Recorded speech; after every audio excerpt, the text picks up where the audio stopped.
Did you know that Nerd and Tie is running a convention? That's right, the Nerd and Tie Expo from September 23rd through 25th, 2016 at the Plaza Hotel and Suites in Eau Claire, Wisconsin. And I totally don't need to read off this flyer that I made. Really, I swear. Come join us for 3 days of awesomeness. Monkeys. There are no monkeys. We can't afford monkeys. Not even Peter Tork. I know. I think he's dead. Anyways, get us into this.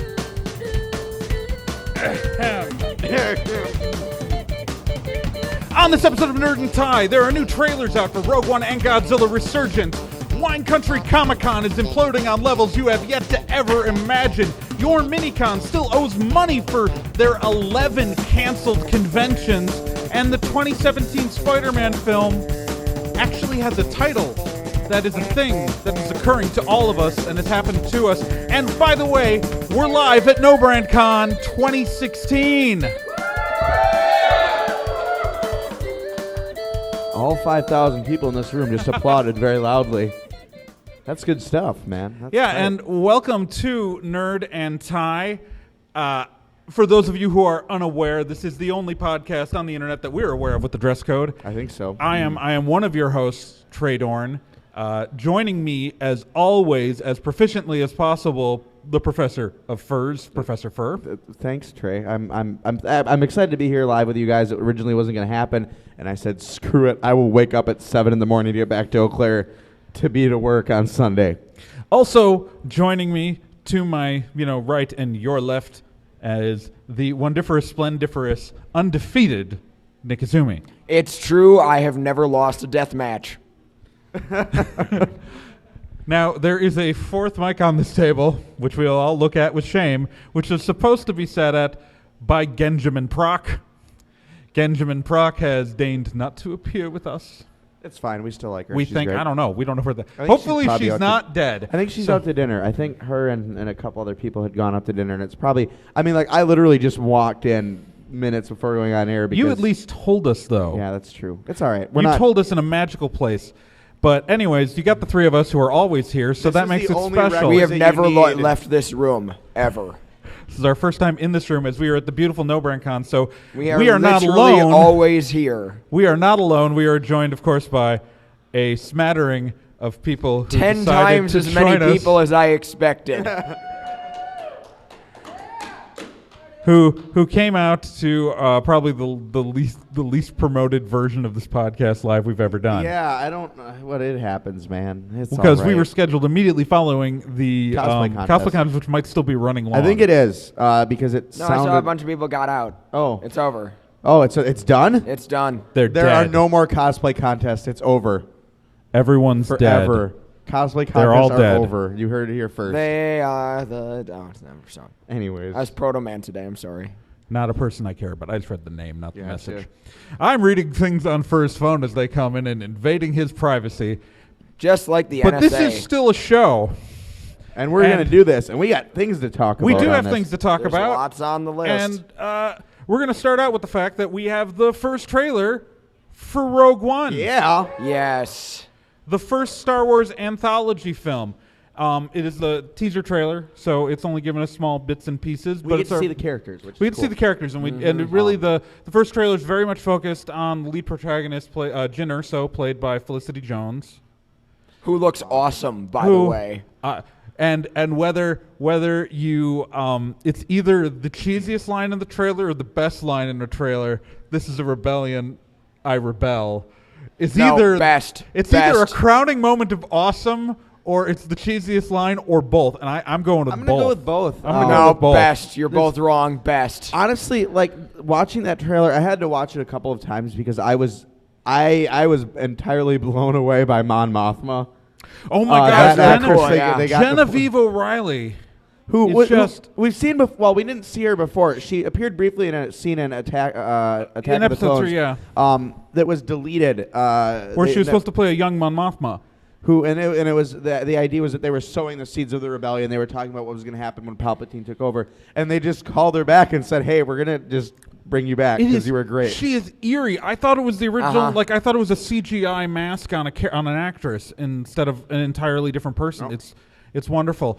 I will say this entire incident, though, has proved to me that every single complaint about Rey being a Mary Sue is completely misogynist bullshit. Yep. Oh, yeah. And I will tell you why. Because the instant this trailer came out, Dude Bros went, oh, not another Mary Sue protagonist. But if you're going to claim that it's not a sexist reason that you're calling the character Mary Sue, maybe, I don't know, the movie should be finished first. Like, if you're going to claim that it's because of weak writing or, like, you've never seen this character. Well, you got to remember, though, that these are the same dickheads who, like, when they are approaching this movie, it's not that all they're looking at is, oh, it's not a white male protagonist, therefore it's pandering. Because anytime that it's, because, yeah, if we stick to the status quo, that's not pandering. But as soon as you start representing anyone, you know, women, even people if of color, it's a white Anglo-Saxon woman, still. yeah, like, exactly. But even if it's just women, let alone people of color, they automatically call it tokenism. It is a no-win situation if you're a decent human being. Yeah. That's why you can't play on their terms. But that's why I'd like, you know, it's just, oh my God. I did a whole reaction video to this last week on the off week for people who want, like, to hear me talk about this trailer for 10 minutes. But yeah. I mean, content-wise, too, I mean, the idea that we're getting a story, and we only have one real throwaway line in A New Hope about the mission, which is many Bothans die to get us. That's Return of Jedi. the Jedi. That's Jedi. That's the second Death Star. You're remembering the line because Mon Mothma delivers it. That's right, yep. But got it. Yeah, no, it's... Yeah, so this is the first Death Star.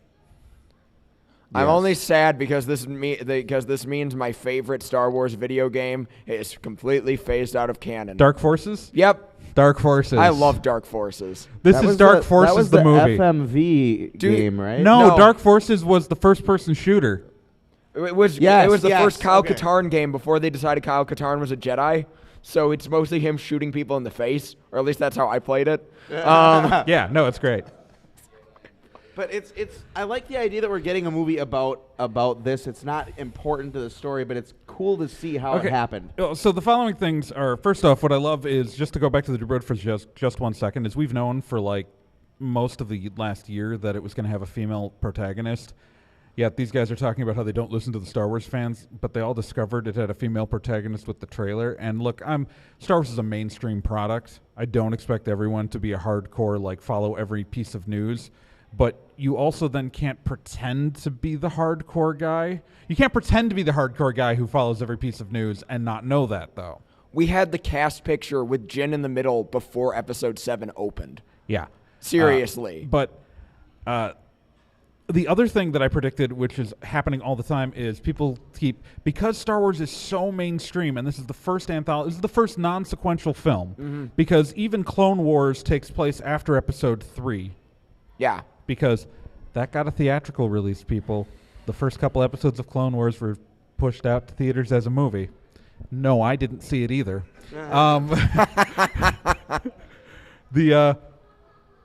This is the first movie that's gonna, like, it's jumping back without being, like, announced as a prequel. So what you're getting are a lot of Star Wars is a mainstream thing. My parents have seen Star Wars. My parents do not follow Star Wars news. They're going like, well, where's Finn and Rey? They don't understand that this is, like, set right before A New Hope, because this is they're not born yet.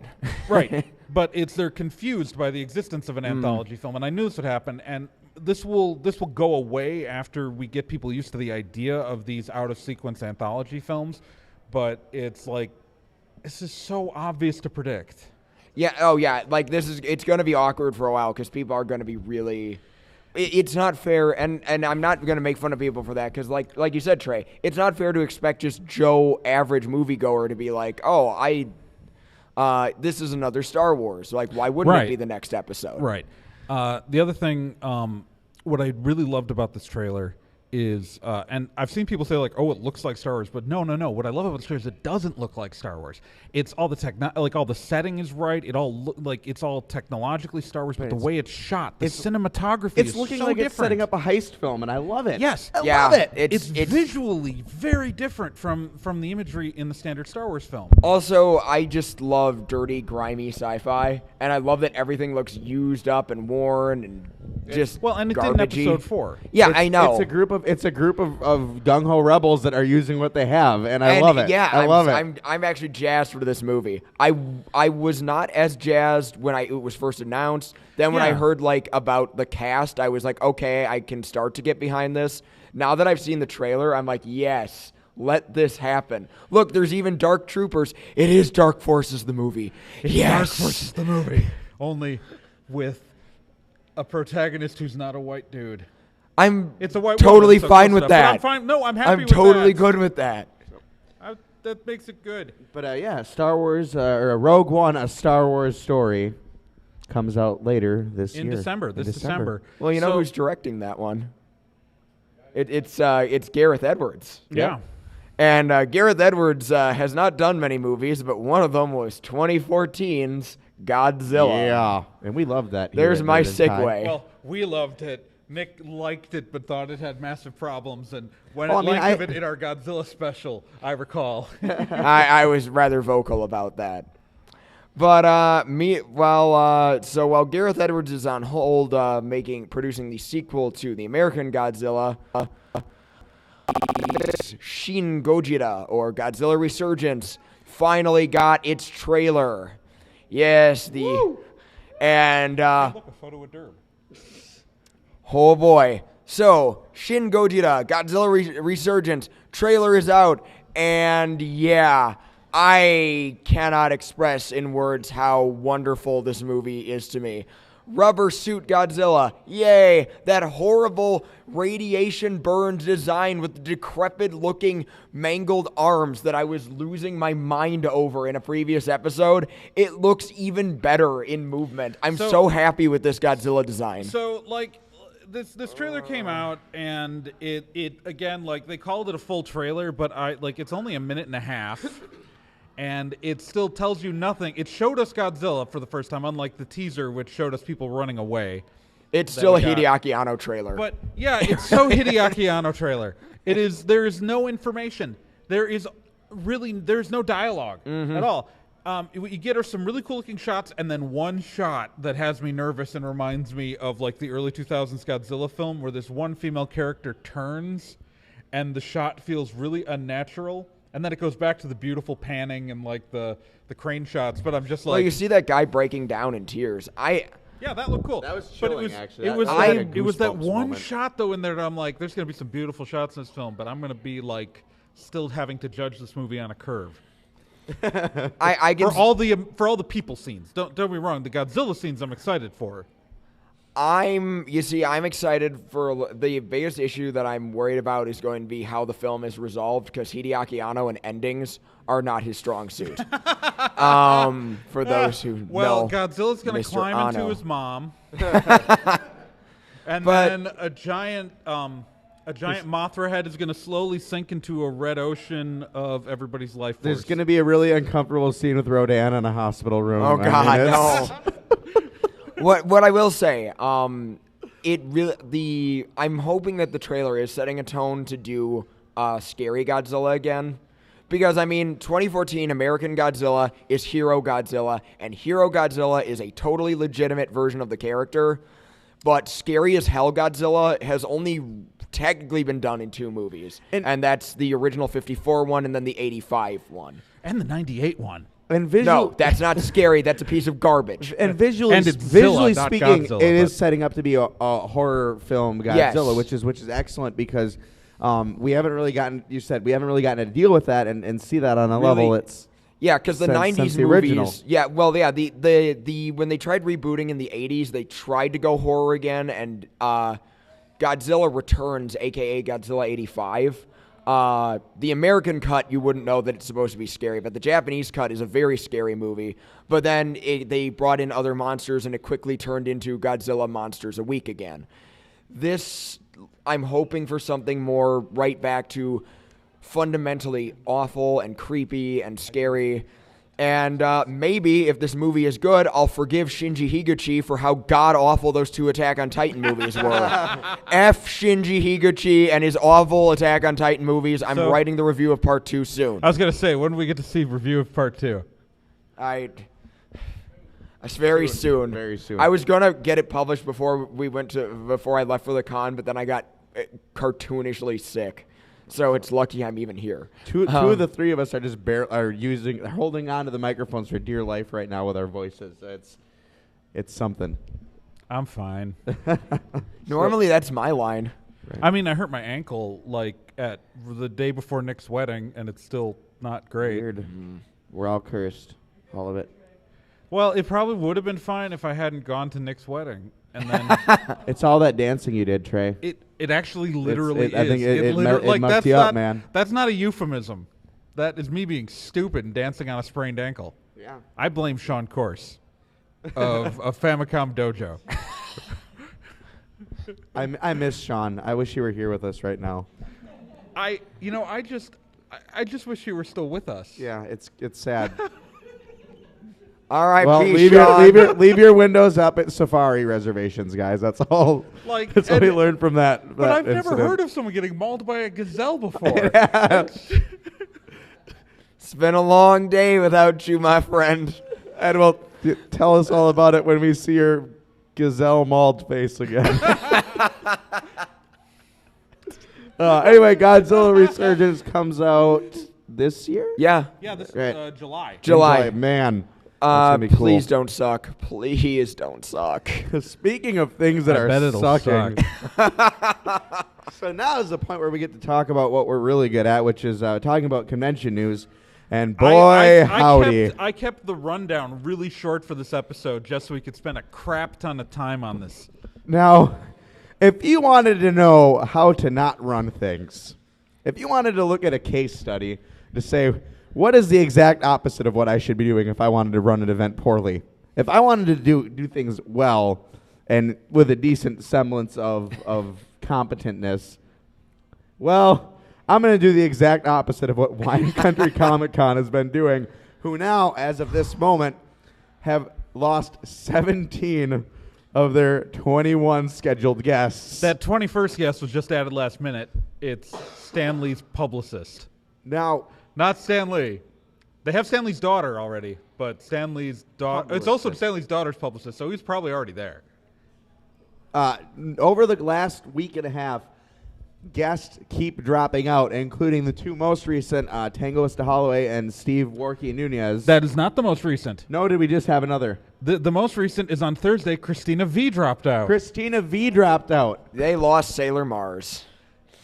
It's a mess. Everything Although about Christina Wine Country V is Comic-Con still listed is a mess at right now. the time that we were recording this episode, still listed on their website as appearing, although she announced on Twitter on Thursday that she would not be.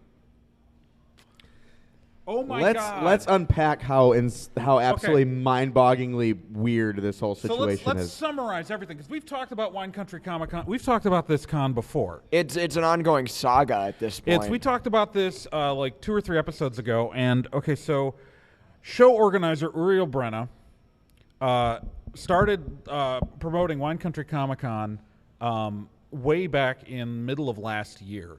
And he claimed it was to raise money for the Early Learning Institute to support early education for autism. Except no one told the Early Learning Institute in Sonoma County, who then said, no, we don't know who this is.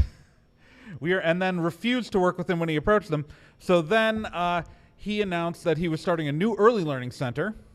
An earlier learning center. An early learning center, changing. Early learning. Well, he said he was starting a new early learning institute, still using their name, and then he changed it to center after they finally made him stop. But then he also said he was doing it with the Roseland Lions Club, and that he was a vice president of the Roseland Lions Club. There is a slight problem with this. At the time, he was not even a member. He has since joined the club, but he has never, according to a press release by the Roseland Lion Club, he has never been a vice president of the organization. And now apparently, as they have kept changing the story, the money is to go to the Roseland Lions Club pre-existing building fund to start an early autism education program there. Yeah. Now, he is legitimately working with the Roselands Lions Club, although I think he's really just like gonna take all their money and run away. But that's just an opinion, and I have nothing to verify that. The other thing, but there are so many things about this convention, and that's raised red flags. That's not even where we got involved. No. That's not even where we got involved. We reported about how Uriel Brenna went out and created a whole bunch of fake Facebook accounts, 7 in total that we could prove, stealing cosplayer images from Mexican and a Ukrainian cosplayer, uploading hundreds of images to these Facebook accounts, pretending to be mostly these young women, and flirted with guys on the internet. One guy who was supposed to originally be a local gaming guest who backed out of the con claimed that he was claiming to be a 17-year-old girl who was going to turn 18 right before the convention. Like, weird, creepy stuff. He effectively was catfishing his own attendees, and we proved it. I went and found all of the people. So weird. It's so bizarre. So then then Jeff Sturck. Okay, so Pat Sturck is the president of the Rosen Lions Club. Pat Sturck believes that Uriel Brenna's on the level and has, of course, gotten mad at anything that anyone's threatened. Jeff Sturck is her son. Jeff Sturck created a Facebook page called Comic-Con Controversy in Northern California, claiming that all the negative press was because of a rival convention owner who was mad about the competition. They blamed it on this guy, Mike Holbrook. Mike Holbrook was one of the people who was early on in, whistleblowing the situation, and he is one of the people we did talk to researching this story, like one of 7. Originally, this page claimed to be totally neutral and first posted links to the criticism of Wine Country Comic Con, and then said, but wait, are there 2 scam artists? And then turned and started posting about Mike Holbrook, all pretending to be anonymous, except written in the exact same style as the emails I had previously received from Jeff Sturck. Because, he emailed me. And he consistently misspells Uriel Brenna's name, Uriel Brenner. Bleeding Cool did manage to get Jeff Sturck to admit that he was running this page. And that page where under the consent of the convention addressing is what really started the final straw and gave most of the guests their out to cancel on the convention. I think all that's left is J.C. Lee, who is the daughter of Stanley, who's promoting her book, her publicist, Steve Cardenas, from Power Rangers, who's the only Power Ranger guest left. They had like a whole slate of Power Rangers guests, but he's the only one left. He is also coincidentally the only one who represents himself and doesn't have an agent negotiating his contracts. So he is the one who would have a harder time getting out of a contract. I'm not saying he probably secretly wants to get out of it, but I've heard that he's a really great guy too. That makes me sad. And then finally, the remaining guest is of course Vic Mignogna. Ooh, let me tell you, when he's not going to get his money. If Vic Mignogna, I'm not a big fan of Vic Mignogna, the human being, but if he has his $2,000 appearance fee is totally reasonable considering the draw he usually is on a crowd. Mm-hmm. And if you sign a contract for an appearance fee that size and you don't get it, you're going to get mad. Mm-hmm. And I just want to, I just really wish I want to see what happens. But some people just want to watch the world burn. If I want to watch Vic Mignogna yell at someone who deserves it. But also the other amazing part of this story is in terms of convention organization. For years, is it Egg and Butter? Yeah, the Egg and Butter Festival Santa Rosa, California is within 10 miles of Petaluma, California, home of Twit.tv, the podcast studio. But anyways, Every year they have the annual Eggs and Butter Parade. It's huge there. It draws in 30,000 people. People love that shit. It fills the highways. It fills the very highways required to get to the Wine Country Comic-Con's site. And there's construction on the 105, I'm told, which means nothing to these people in the middle of Wisconsin, but means a lot to people in Sonoma County. Might want to get to the event location, which has no actual access right now. So if you want to sit for 4 hours to see Vic Mignogna only and a Power Ranger And Stanley's publicist. go right ahead. The good news is they do have 3 face painters and a tattoo artist. Heck yeah. And I'm going to get my face painted, then go to the tattoo artist to finalize it. I hear the ball pit is on the way. They are airlifting a ball pit into the con site. I want to point out that this makes DashCon look well run. Oh, that's rough. DashCon looks well run compared, and so that's supposed to happen next weekend. Mm-hmm. That's supposed to happen 7 days from now. To quote Ron Swanson, It's Oh not my going to happen. God. oh man. Oh my ever-loving So, God. how do you run a convention? Not like that. Don't call Uriel Brenna. All right. What? Unless you want to catfish like people on Facebook. Then he can teach you how to do that. That shouldn't be your goal. Don't encourage that. If you'd All right. like to catfish people on Facebook using stolen images for Mexican cosplayers, call Uriel Brenna. I have his phone number, but I won't read it out loud. Well, because he puts it out on every press release. I'm not, stealing his cell phone number. He puts it right next to the Attack on Titan logo. Oh, yeah, no. So Brenna Outreach Strategies is his normal company that designed the websites. His logo was notoriously, and we put, it was literally the Survey Corps logo from Attack on Titan in the middle of it. He has since pulled down his, I'm not saying someone reported it to Funimation, but someone reported it to Funimation. And since then, his logo has changed. A little bit. Just completely removed the Survey Corps part. And his website is down for maintenance. So Don't screw with Funimation, guys. don't mess with Funimation. Unless you want to, but Funimation. You Chris should be Sabat will watching come and your break your back. legs. I shouldn't suggest that. I like Chris Sabat. All right. So what else? What else do we got on the con docket? Well, on the con docket, we have an ongoing story with a little con called YourMiniCon. Oh, jeez. This is basically running a clinic on what not to do with conventions at this point. YourMiniCon is a convention. Okay, so they held their first con last year in Connecticut, and I'm gonna say the word successfully ran their first con in the sense that it was a convention that occurred and people showed up for Nothing it. caught on fire. Nobody, as No one far as died. we know, no one has died, and there were no lawsuits. They then decided that after running one convention, they were going to go and run a massive expansion plan, and decided to add 11 more cities.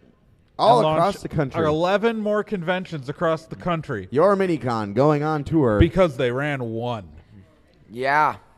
They ran their second Connecticut convention, but then weeks before their Wisconsin event, they canceled 6 of the 11 new conventions, and then they later canceled 4 more, and then as we reported last episode, they finally canceled the 11th, the Maine convention. like the state of Yikes. Maine, not The state of Maine. Their central Connecticut convention con. only didn't get canceled because it already It happened. So they announced 11 new conventions and canceled all 11 of them before any of them ever took place. Double yikes. Which, I mean, can you blame them? Their artist alley for their Utah show had one artist table sold. Nevada. And, we talked to them back when they canceled those additional 4. I talked with the head of YourMiniCon, and I recorded it, the conversation, with his consent, and he said that everyone was going to get refunded for anything from the Nevada show. That's interesting because the one artist who bought a table at that show is still waiting for her refund a month later. At least as of yesterday. Yeah. Also, one of the artists, Rachel Brandt from the Wisconsin show, which was canceled way back in February, is still waiting for her refund. And that's not even all of it. Besides the fact that also we have reports that there are vendors from the main convention, obviously the most recently canceled one, still waiting, although they haven't been waiting as long. One important thing is that I spoke to the agent for as I accidentally scroll. No. Okay, sorry. I accidentally pulled the information off the screen on my tablet. So the agent for Kerrigan Mahan, Barbara Goodson, Lauren Landa, Jessica Kavanaugh, Alexis Tipton, and Josh Grell contacted us, and all of them were owed. These actors were all owed deposits for the Wisconsin and Atlanta show. None of these deposits have been paid. All of these people have told us that they have repeatedly reached out to YourMiniCon, and YourMiniCon stopped responding. Now, some people have told us that they have gotten response since the story went live, but how coincidence that since someone actually reported on it, that something might have finally started to happen, and I'm betting they'll drop off the earth in about another week or two, but at least they sent an email. And they did after a day, they did respond to our article, in which they told us the representative for the guests, this is a quote, the representative for the guests would like all payments made to his personal PayPal account, and we would like to confirm with the guests themselves over the phone if that is what they prefer. The representative has been hesitant to let us pay the guests directly or discuss anything with them outside of through him. Okay, folks. Now, I understand why the agent wants it to go through PayPal, and the reason why is that checks bounce. Secondly, just a pro tip for any of you who decide to run your own convention, if a guest has an agent and has made they want to only go through the agent for business matters. Yep. That is literally the entire reason they have hired this person. He is he's resistant to giving out the guest's information because he would get fired if he gave out the guest's information. That is literally his job, is to prevent you from talking to them directly about this stuff. The agent thing is important. It's important that they have agents. I have actually been at a convention where rather than talk to me about a situation, with the guest literally right next to me, I am talking to their agent about things. Yeah.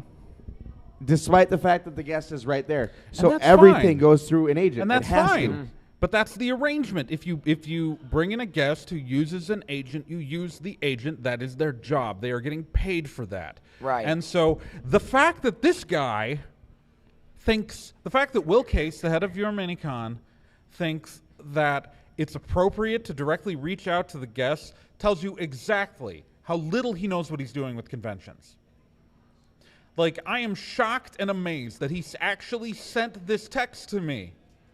I am stunned that he was so dumb that he thought that this would make his company look good. I mean, there is a level of stupid that has to be inherent for someone to think that saying, but he won't let me do this wholly unprofessional thing. Jesus effing Christ. Oh, so Schadenfreude is a wonderful thing, and with YourMiniCon, we have witnessed it. I just feel bad. Planted, bloom, get picked, and sold at the farmer's market. I just feel so bad for anyone who's owed money because this is the God's honest truth. These guys are really bad at it, and I'm betting they have no money to give. Yeah. Like, this is the fucked up part. Like, pardon my language. I apologize. This isn't an 18-plus panel. I shouldn't have sworn that loudly. But the doors are open. But, like, it's 10:30 at night. Little kids should be in bed. Well, it's 9:30 in Wisconsin where we are right now. I'm looking at my computer, which is in Eastern time. All right. But, like, it's just... I'm out of. I It's have a no mess. words. It's a mess, But and unfortunately, like you said, it sucks to say it, but I have a feeling that those people that are still waiting for money, what they're gonna have to do? odds of you getting your money back are probably not good. I mean, you could sue him, and you would probably get his house, and then you'd use that house to pay your own lawyer.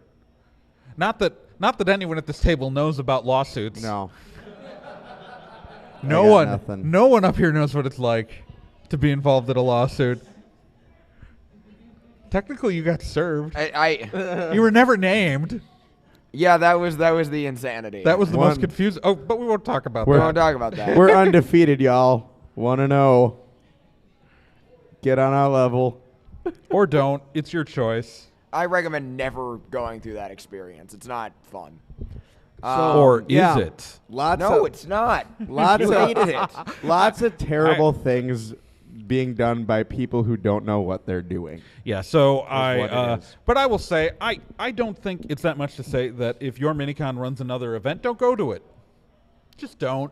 Yeah. It's not I worth your kind of time. felt sorry for them at first, but this is just kind of... Well, that's the whole thing, is that the first time when they canceled the first set of shows, and even when they canceled everything but the main show, I talked to them on the phone, and it really just sounded like people who were in over their head. Well, but at the time, even though they still owed money, they were still responding to people at the time. Well, Right. and the really awesome part, too, is that when we would publish those stories, they would reach out, like, okay, now let us explain what's going on. Like, that was a really cool thing that was And then done. they just, decided that, fuck it. Not 18 plus. I know. All right, so... Do you need a water tray? You need a water. Yeah. You're not right? putting water anywhere near this. That's right. Unless you want to kill us. So put the water No, never mind. All right. So, yeah, no, I mean, this is a... It's a mess. Yay. Like, what more can we say, though, really? I mean, Yeah. it's But a clusterfunkle. But what we should do is we should move on from things that are pretty bad and things that only have the potential to be. We need joy. We need joy. And what better way than to find joy than with Marvel? Well, as you all know, we've been quite happy with some of the stuff Marvel is doing, and as you also know, we have been very excited to see Spider-Man finally getting to interact with the Marvel Cinematic Universe. We got to... Yeah, all right. We got to see him show up on, the wrong side of Civil War, but that's all right.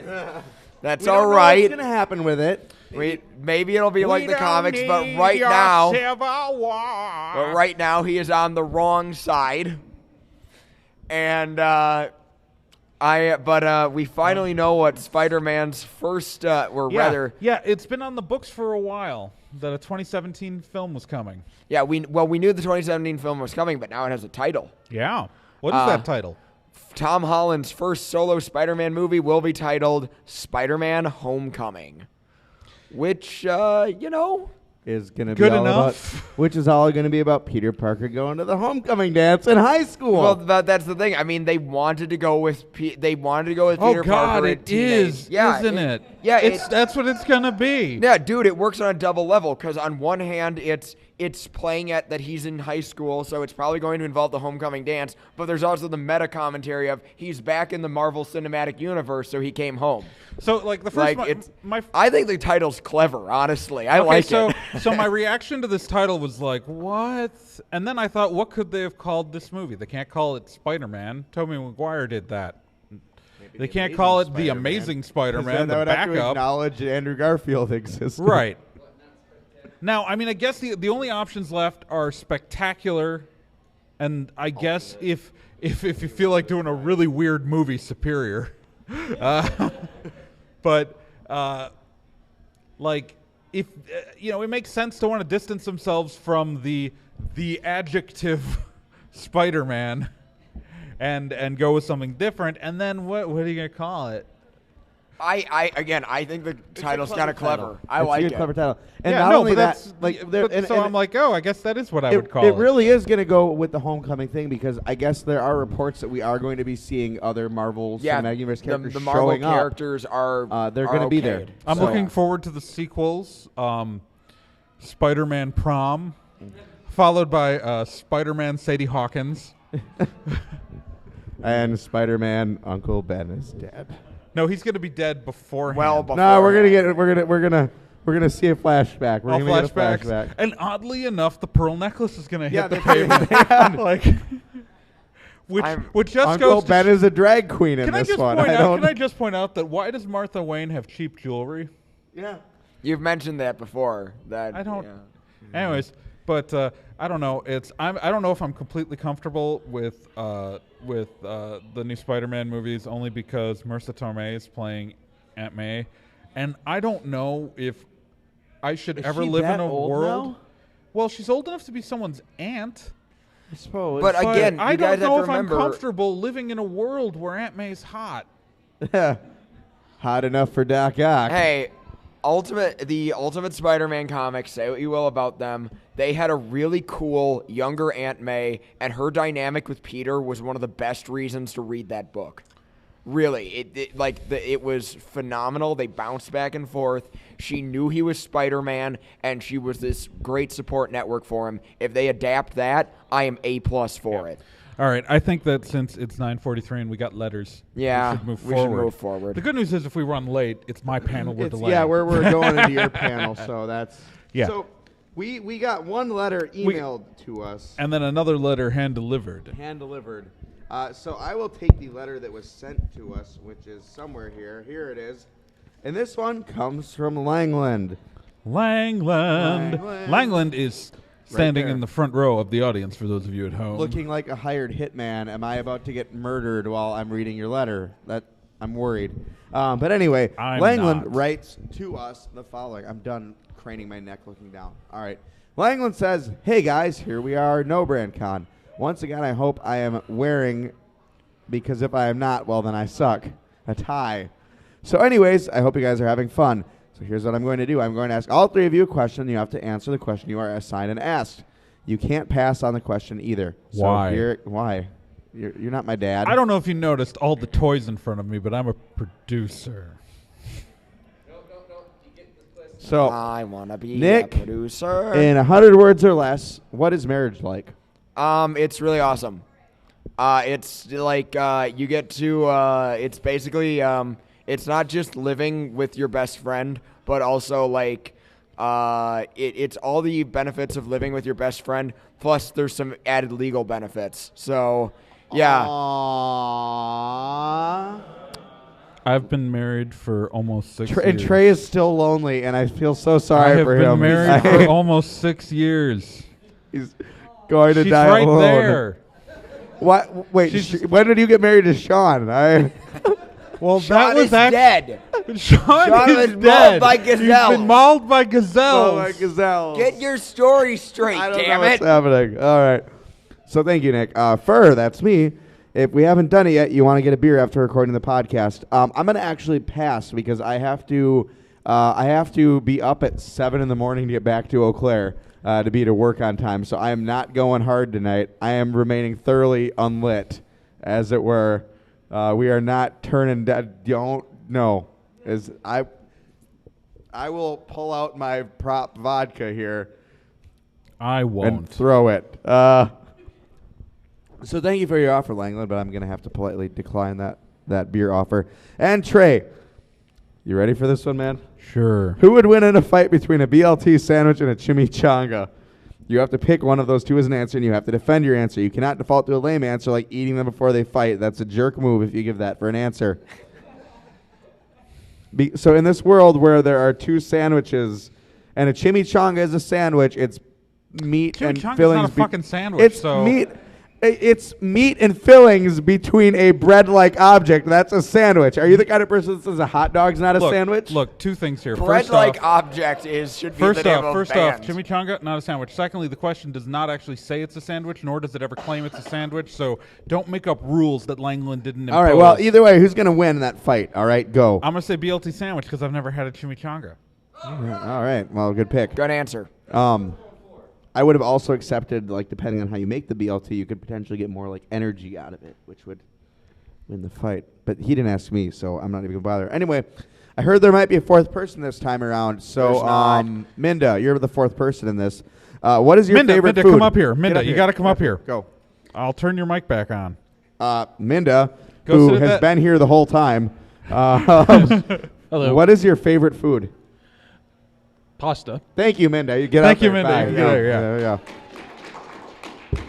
Okay, guys, I hope I have given you guys something to think about. Have an awesome rest of the con.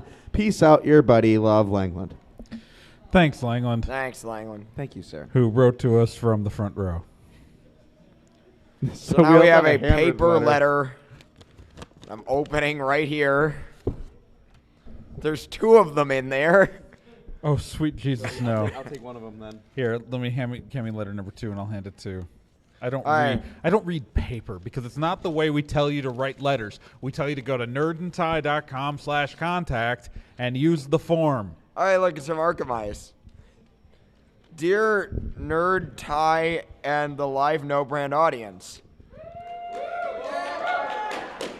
I wanted to start by saying life is going great now that I stopped watching Gotham.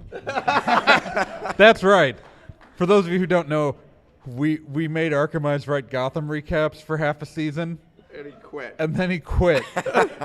And so we stopped doing Gotham recaps because none of us wanted to watch Gotham either. I imagine they all got snowed in, so nothing happens. Instead of tangling through the snow with baby Bruce, I went to see Hardcore Henry, a wild ride of a movie that Of combines motion sickness. the mayhem of Crank with the violence of Tarantino and the comedy of Why do you write in cursive? Nobody can read cursive anymore. Charlotte Copley. Yeah, it's a fun movie. What were you but- saying there? Oh, Charlotte Copley. Yeah, it's a fun movie, but not for everyone. Unlike another fantastic film that starts with an S and ends with treats of fire. As Henry is a cyborg, I love super treats of fire. as, Full of Hen- super treats. as Henry is a cyborg, I feel it appropriate for tonight's question to be: do androids dream of electric sheep? Thanks, everyone, and congratulations. Hey, Sean, you're a resurrected android. Do you dream of electric sheep or just the gazelle that mauled you to death?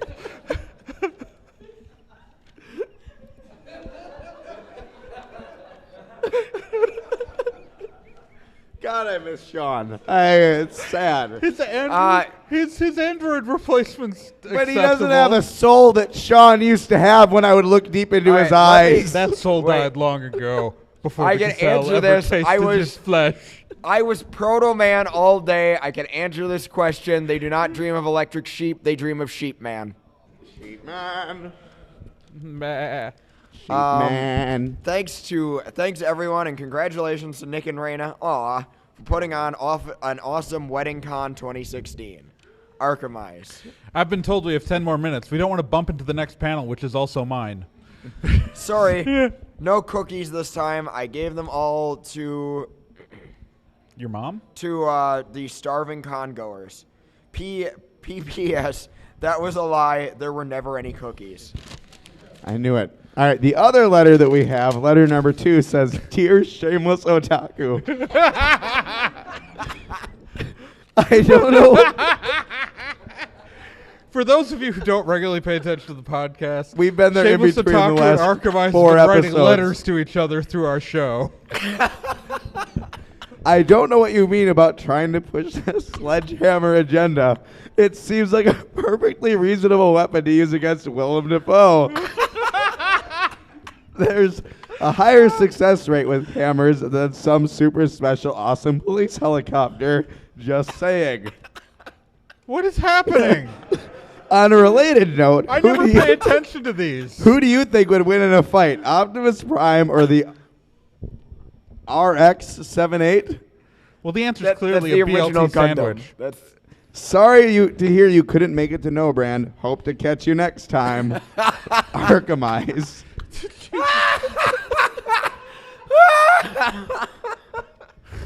I think you may have killed Nick. We have now reached the point in the show of the Vomit at Steve Challenge. Oh my God.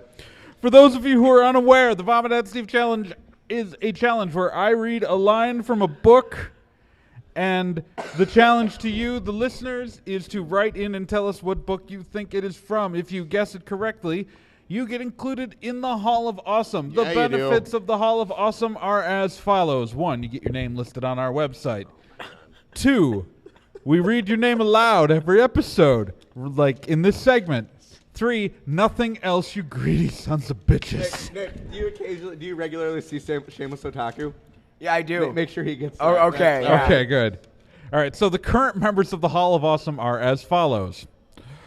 Arkham Zero, Ren Incenti, Cheesy McDamn, Krista, Slithery D, Shameless Otaku, The Random Ramblings Band, Corfan, Capito, Chris Graham, Lilithasaurus, Paper Godzilla, Cavsy, and the Minnesota Librarians, who are frightening human beings. They're scary. Now, as is the current way we do the challenge, is that I will continue to read sections of the current book until someone guesses it, because I didn't want to hold up a book in front of an audience full of people. I have taken a photograph of one of the pages with my phone. Look at that photograph. Which means the entire sentence you get is as follows. Holloway's cheek twitched. If you know what book that's from, go to nerdandtie.com. Well, does anybody know right now by any chance? There's a path. You need to have my fingerprints to get into this thing.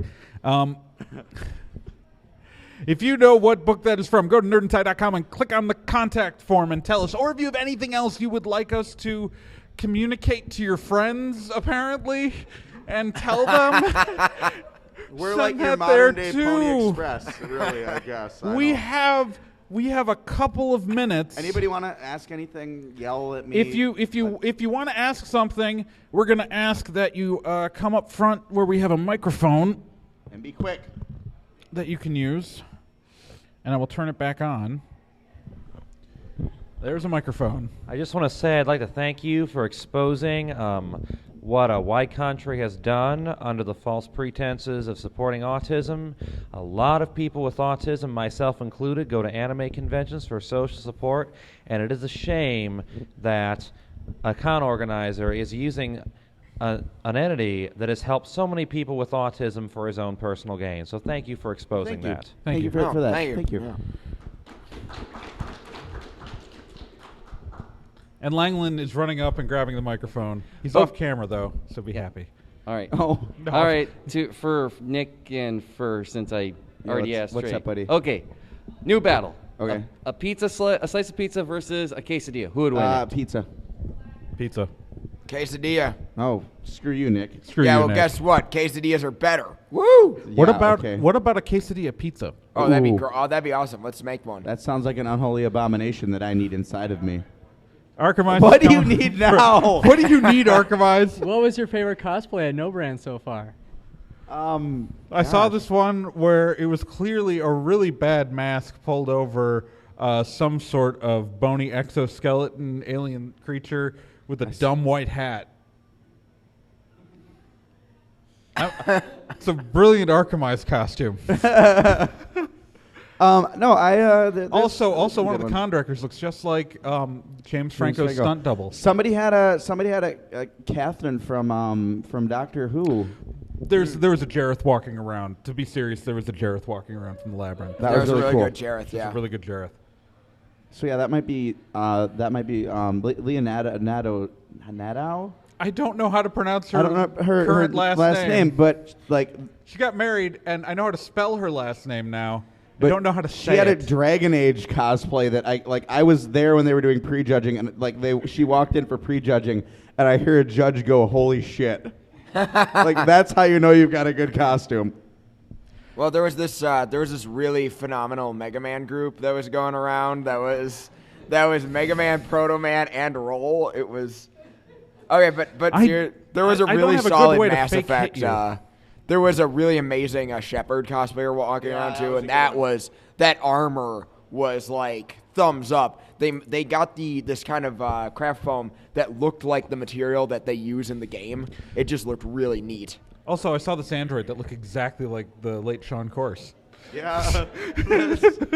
God, I miss Sean. God, I miss Sean so sad. much.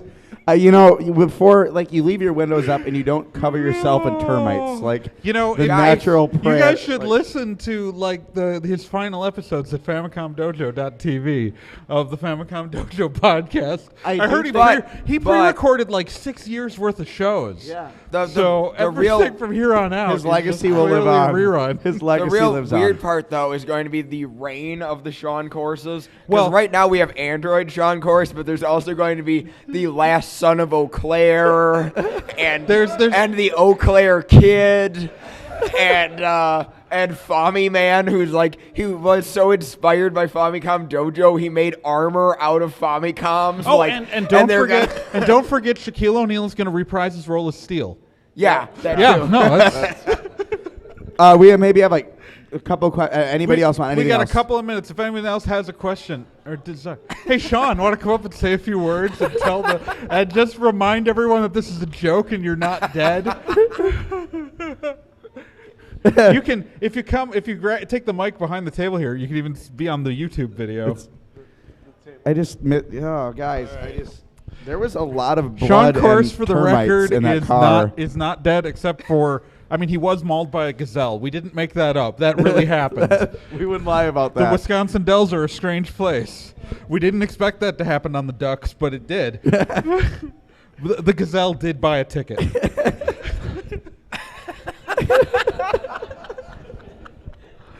I am only. Oh, I can almost hear his voice. I am only programmed to say that Sean is absolutely alive.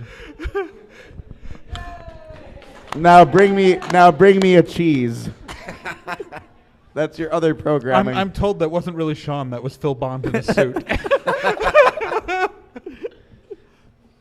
Oh God, there is something wrong with every single one of us. at least Vink was able to be there for his final moments. It's been wonderful seeing Vink walking around NoBrandCon this year. Just all over the place, totally here. He ran Hanzo this year. Yeah. It was great. Yeah, no, it was the biggest turnout in 20 years. It was good. I didn't think they could reinvent Hanzo, but they did. It was something else. Well, it helps that they had live actors this time around. Yeah, the whole Rocky Horror experience. Guys, they were throwing rice at the screen. It was awesome. It was great. But seriously, we need to burn the Criterion collection because Hanzo's part of it. The entire Criterion collection. Just remember, Hanzo the Racer is in the Criterion collection, which means if you're a Hulu subscriber, you can go watch it right now. Or on your phone. Or do literally anything else. Write a letter to Shameless Otaku and give it to Nick to give to Shameless Otaku, but pretend to be Arkhamize. Donate to the Sean Course Android Fund. He needs your Energon today. All right, guys, we gotta get this out of here. We got Trey's got a panel after this. So let's do this thing. Let's take us home, Trey. All right, so we love being here at Nerd and Tie, and I'm Trey Dorn, and I'm Professor Fur. And I'm Nick Izumi. And remember, you can subscribe to us on iTunes, on the Google Play Store, or on Stitcher, whatever you feel like, in your heart, in your mind, in your soul, in your dreams, in the very being that cores at your existence because you're hollow inside. Feel the air in front of you. That's Nerd and Tie. And remember to rate and review us in these stores, because doing that will make you a better person, a better human, a better dreamer, doer, believer, thinker, and non-exister. Just like the gazelle that mauled Sean Course. And we love you. And I think it's time for the live dance party. Sell me a phone. David the Gnome. I want to thank you guys. I want to thank all of you for coming out to Nerd and Tie Live. For all of you at home, you missed a really good time. This was good. Thank you guys. You're awesome. I love. Thank you.